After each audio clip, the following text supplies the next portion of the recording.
Hello, it's Father David Nix on the Padre Peregrino podcast. Good morning, good afternoon, good evening from the Holy Land, specifically from Jerusalem.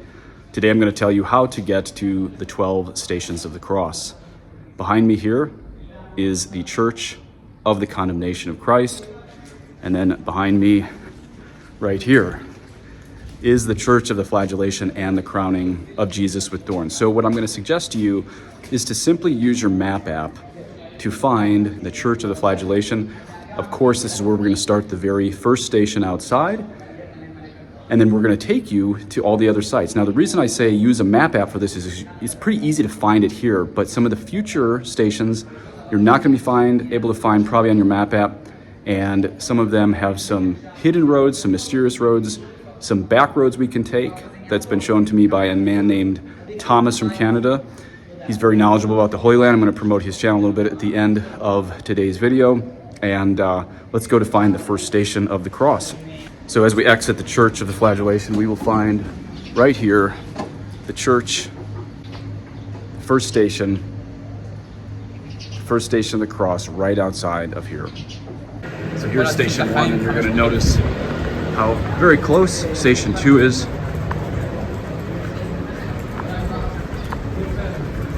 Station 2 is a very short walk. Of course, we're going to suggest you spend a lot more time than how quickly we're going to show you. This is the second station right here. The second station, Jesus takes up his cross. Now we're going to walk down this street. I'm going to fast forward the video a little bit to get to the third and fourth station.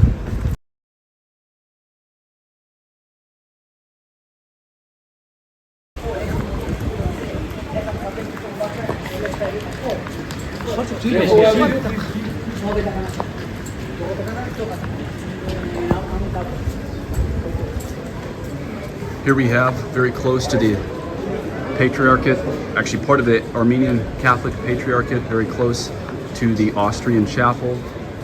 The third station, Jesus falls for the first time, and it's extremely close to the fourth station, Jesus meets his afflicted mother. Okay, Thomas, where are you going to take us next? So next we're going to go to Station 5, which is right down this way.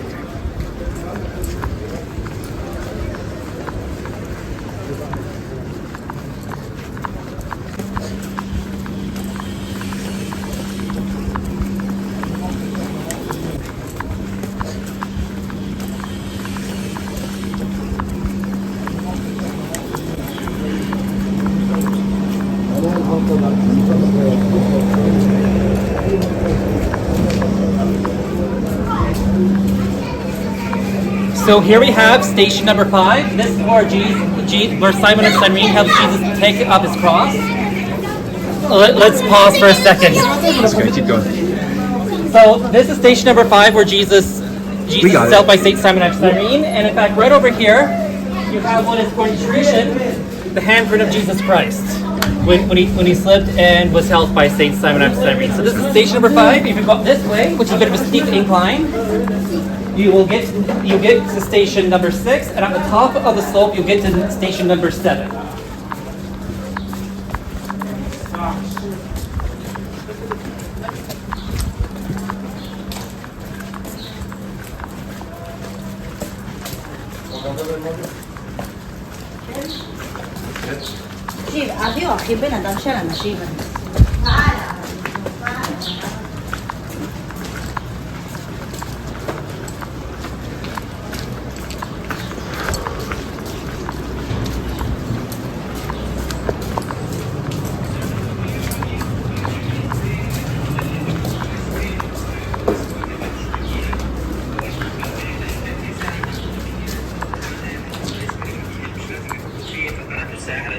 Here we have station number 6, which is the Melkite Patriarch, and actually functions as a Melkite convent. This is where Saint Veronica wiped the face of our Lord Jesus Christ. You can tell by this pillar that's right in the middle of this road that leads up to station number 7. Again, bottom of the hill, station number 5. Top of the slope, station number 7. Station number 6 is right in the middle. Good stuff.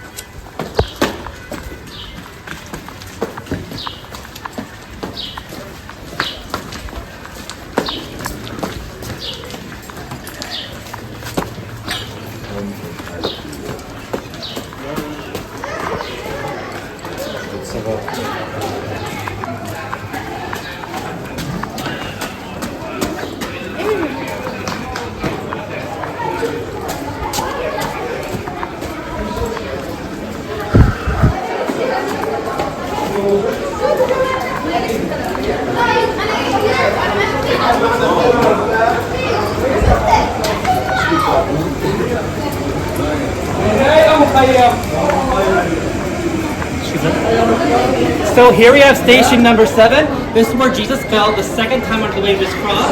Sometimes this chapel is actually open. You can go inside.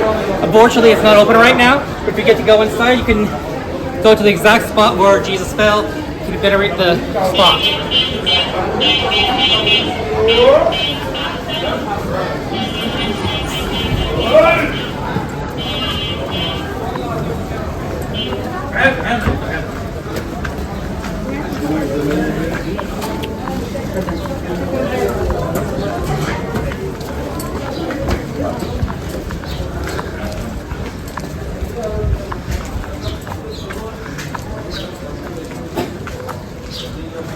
Notice one thing that's good about Thomas is he knows the ins and outs of the city. This was a little jaunt to the right, kind of off the normal Via Dolorosa, getting us to the 8th station.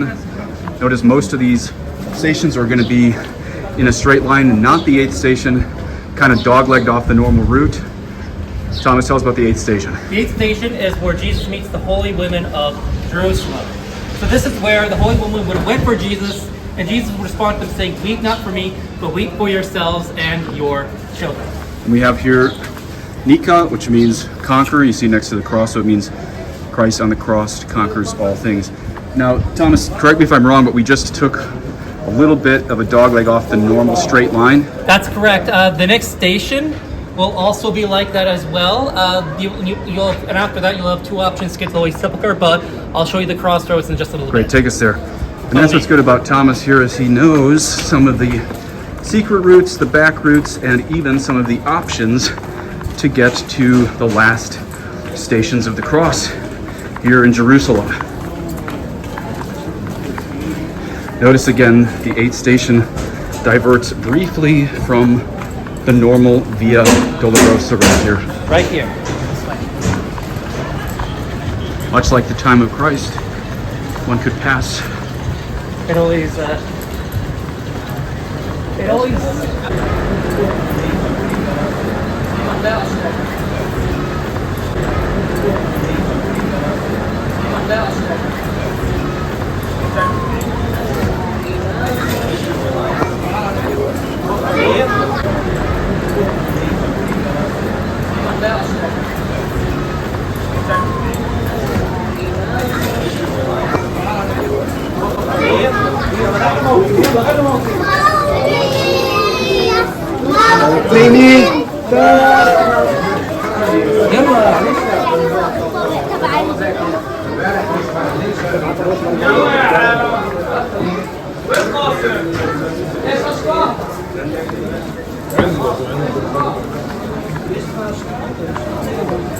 I should probably explain the detour around right here. Yep, Cody, go for it. Okay, so right around here, you have to go up this little pathway to go to station number 9.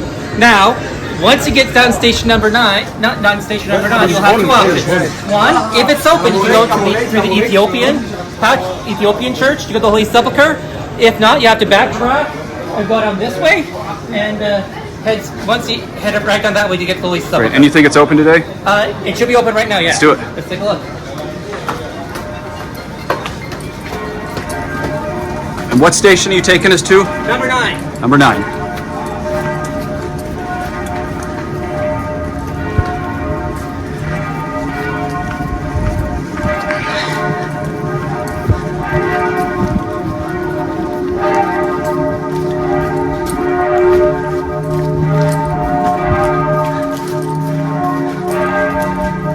And this is the place of the Egyptians or the Coptic from Ethiopia? Egyptian or Ethiopian? The station 9 is just outside of the Coptic Orthodox Patriarchate, and to get to the Holy Sepulchre, we'd have to come through the Ethiopian Church. Okay. Ethiopian Orthodox.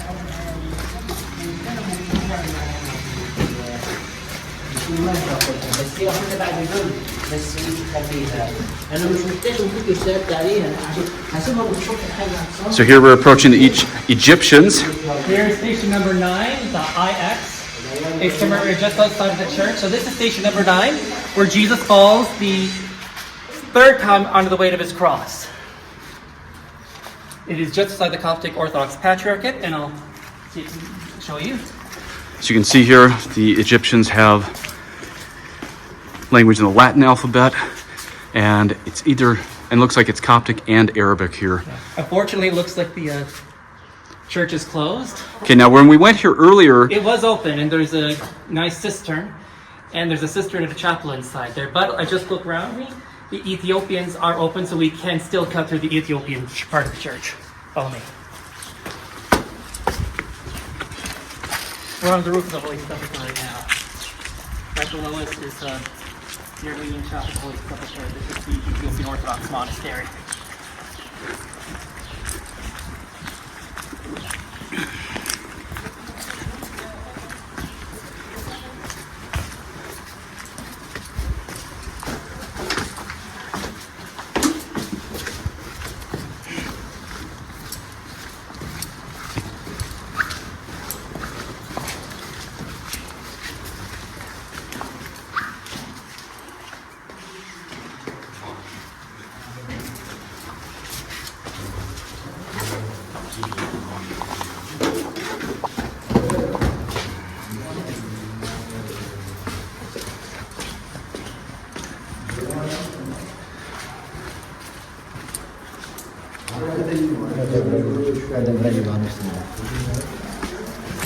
And right here is Golgotha, station number 10. If you look up, that's the chapel commemorating Jesus stripped of his garments.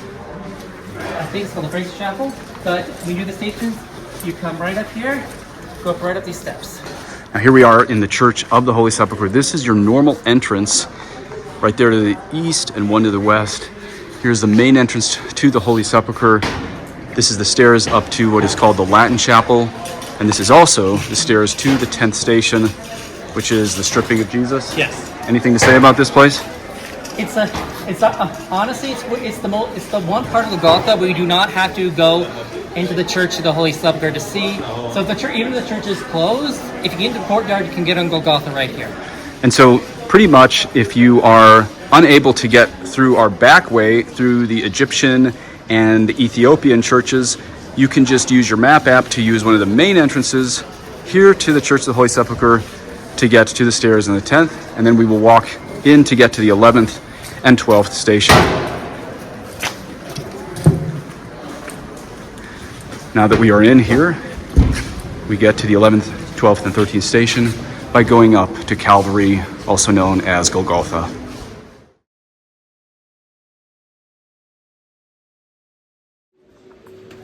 As you go up the stairs, we will find the 11th, 12th, and 13th station. The Catholic altar is in our front. This is the 11th station. Jesus is nailed to the cross.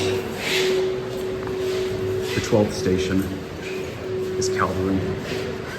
Jesus dies on the cross, and the 13th station is at the altar of Our Lady of Sorrows. Jesus is taken down from the cross. Then you come down the stairs from the other side, where we will go to the tomb of Jesus.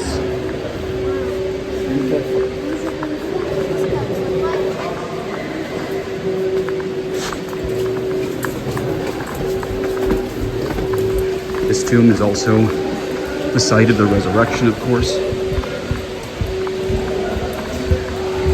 This will be the 14th station.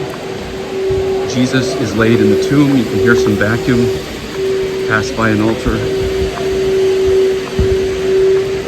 And here is the glorious 14th station, the laying of Jesus in the tomb, as well as the resurrection.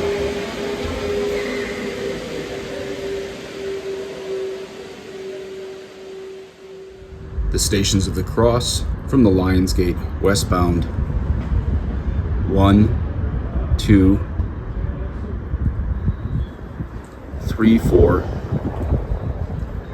5, 6, 7, 8, 9,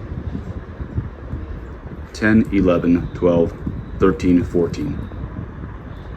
Hey, my name is Thomas. Make sure to check out my channel, Believing Thomas. Write down links. Father David will link it and right in the video's description.